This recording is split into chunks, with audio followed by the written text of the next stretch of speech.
You know, it was surprising to find that a couple of friends of mine have gone through really deep and dark moments in their lives, rough patches which they have suffered anxiety and depression, and I had no idea that that's what they were going through. You know, I found this surprising because I see them all the time and I hang out with them all the time, but I had no idea that they were suffering.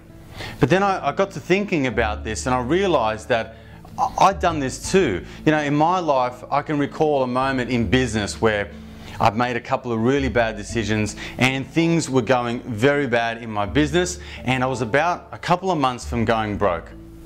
You know, I remember going to bed and waking up in the middle of the night with my heart beating out of my chest. I was suffering from anxiety, I was suffering from depression, and I felt less of a man, I felt less of a father, I felt less of a husband, you know, less of a provider, you know, because my family are my driving force. They're the reason why I do so much of what I do to accomplish what I do is for them.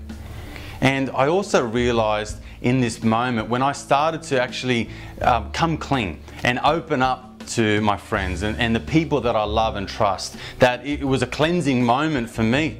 It was something that I realized that I didn't have to suffer in silence. But I also realized that everyone is going through a battle in which you know nothing about. You know, if you're anything like me, if you're going through a situation where you are suffering in silence and you're going through a really deep and dark moment in your life, I would encourage you to do a couple of things. First of all, if that's you, then reach out to those that you love and trust and confide in them and open up, because it's cleansing. It's a cleansing process, and it's something that you have to realize that you don't have to do this by yourself. You don't have to be alone with your thoughts. If you know what that's like, and I don't wish that upon anyone, it's absolutely a horrifying thing. I mean, for me personally, I thought, you know what, this is what it's like to lose your marbles. This is what it's like to go crazy. My mind was racing at 1,000,000 miles an hour, and really the anxiety was overtaking me. So I had to develop ways of trying to get out of that. And one of the reasons, or one of the ways that I developed that, was actually just divulging to my friends and to the people that I loved what I was going through.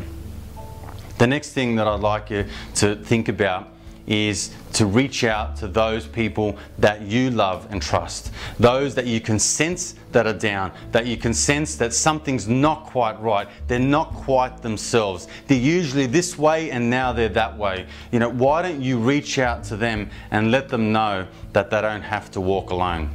Everyone's going through a battle in which you know nothing about. I'm Adrian D'Amico, and this is Life Lessons.